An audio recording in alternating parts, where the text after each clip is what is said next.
Last week we basically finished the van, which means only one thing. It's time to move in. Except there's just a couple small upgrades we need to make before this is 100% move-in ready. Although I think we got a little bit ahead of ourselves this week and moved in first. Oops. The most important thing that really and truly should probably have a shrine.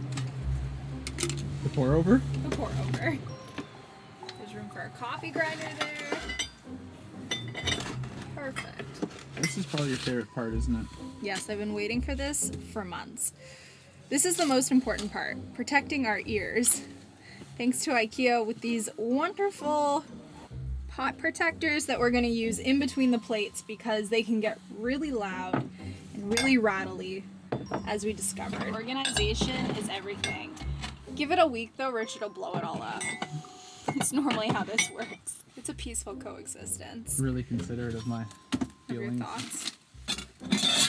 Ow, my eardrums.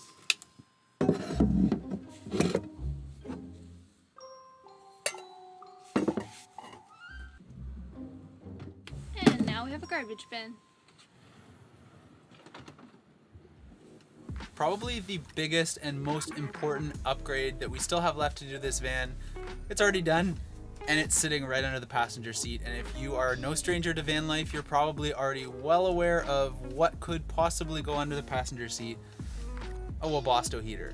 The heater that we purchased is a gasoline heater. It's the STC 2000 model. It's a 2 kilowatt heater. We were looking into an Espar one, but in gasoline. Unfortunately, they only made 4 kilowatt hour ones, which is just overpowered for the small space that we have here inside of our Ford Transit. The reason we don't have any footage of the installation is because we decided not to do it ourselves. We actually hired a company in Air called Thermo King to do it. I've gone under the vehicle to double check their work and it seems like they've done a high quality job. And in the Ford Transit, the top of the fuel tank actually has an auxiliary pickup straw already installed.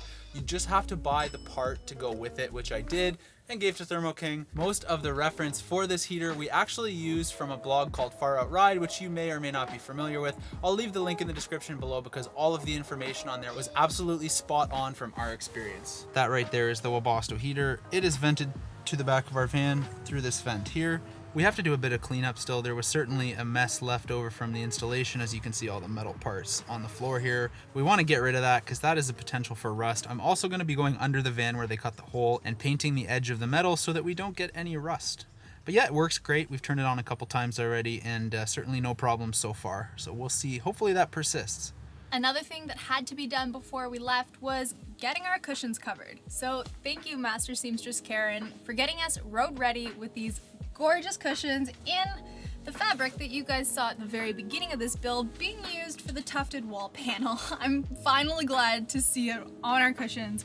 And honestly, it looks amazing. We surprisingly bought the perfect amount of fabric and all that was left over was enough to cover one small pillow. So I am pleased to say another task done with as little waste as possible. Because we bought the all-wheel drive version of the Ford Transit, we always knew that we were sacrificing a little bit of extra weight carrying capacity because the all-wheel drive drivetrain weighs just a little bit more than the basic rear-wheel drive all-train. And add on top of that the fact that we bought the 150 version of this, which is the smallest payload, then you get a recipe for a vehicle that just can't carry quite as much weight as some of the more heavy-duty Ford Transits. So to put this all into perspective, the base vehicle itself weighs 5,340 pounds or about 2,400 kilos. That leaves an available payload of approximately 3,300 pounds or 1,500 kilos. So we're gonna load this vehicle up with everything that we're gonna be traveling with, take it to the dump and see how much it weighs. So we are looking for a weight under 8,670 pounds or 3,900 kilos approximately. And if we see something smaller than that on the scales, that will be good news for us.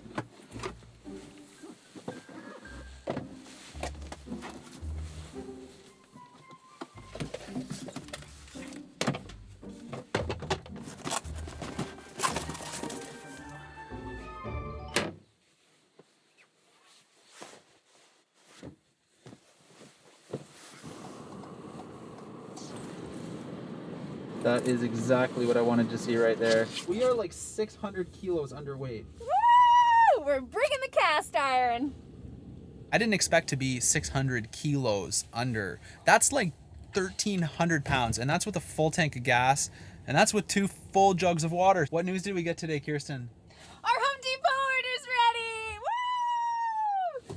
Can I have ice cream? Okay. That's the most random thing I've ever heard in my life. Since the start of the build, we've kind of been racking our brain trying to figure out exactly how we are going to install blackout curtains to get added privacy to the van. And we thought of a lot of different things, including somehow trying to like glue hooks to the ceiling. We also thought about stitching magnets into the curtains and gluing magnets to the ceiling. We thought about putting a slider rail in the ceiling as well, but it seems like the easiest and most functional solution was just waiting on Amazon the entire time. Magnet hooks. Look how easy that is. It's unbelievable.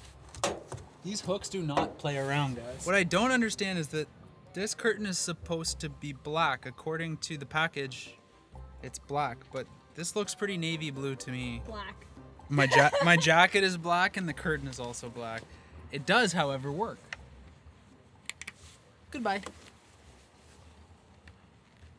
Well, on the bright side, it does give us the privacy we need, and on the dark side, it's not the right color. Are we just gonna roll with it, though? I think we are. No, you're gonna return this? Why? Because it's clearly not blue. It's blue, it's not black. Well, considering you only bought one anyways, we gotta deal with Home Depot again. I'm sick of click and collect. I don't wanna do it.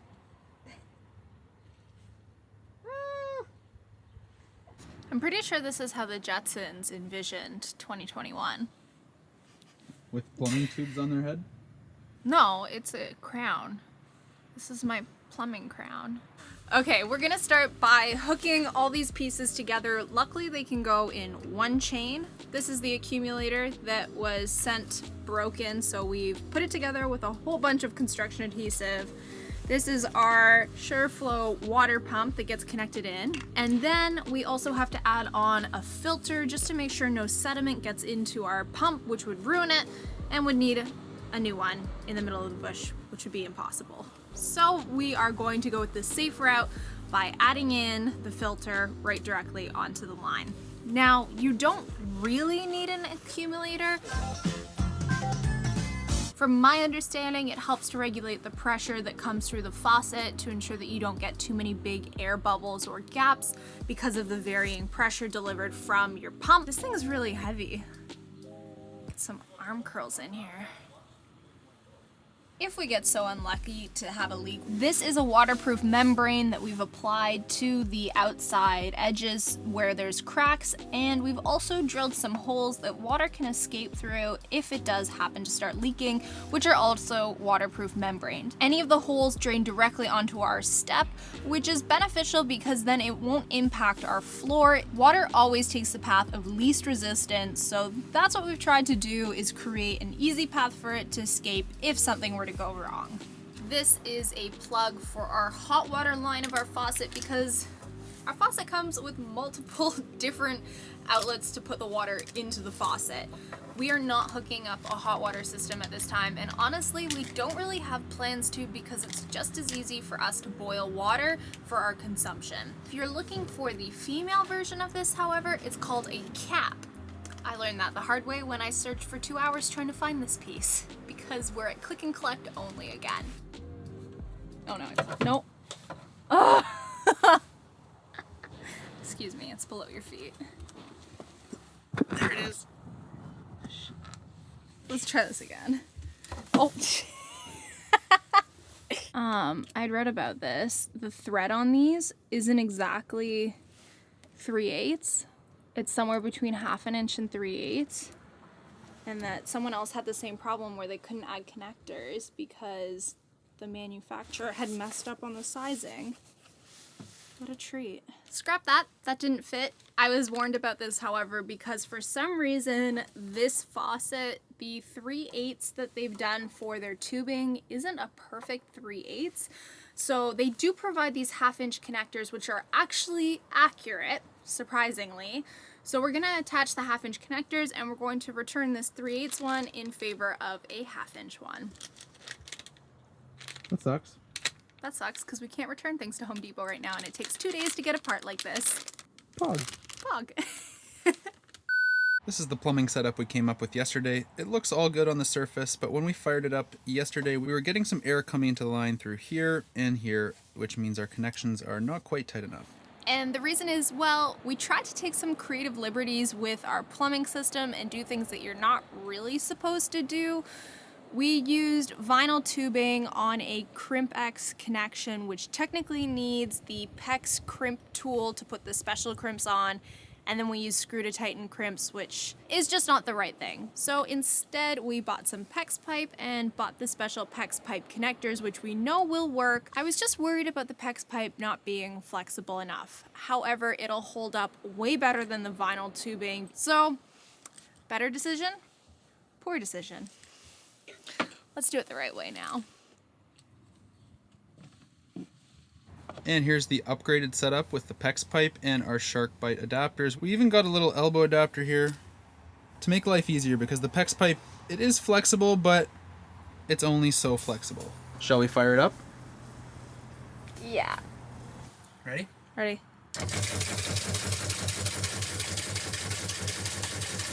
That is water. No hot water. That's to be expected.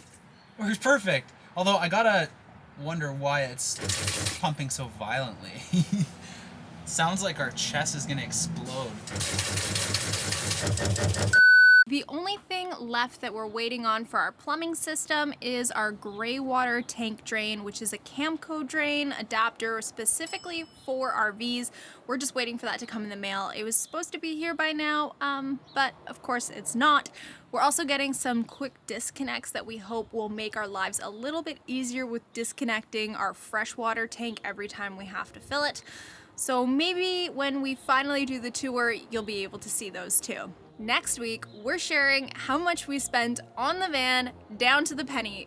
You guys are not gonna wanna miss this, especially if you're planning out your own van conversion and wanna know where you can save money and where it's worth splurging. Thank you so much to our patrons for their support. It means the world to us, and thank you so much to all of you who are watching, subscribing, liking. If you don't already subscribe to our channel, we would love it if you would consider subscribing and maybe even hitting the notification bell. It really helps us with our growth and also helps us to continue to adventure.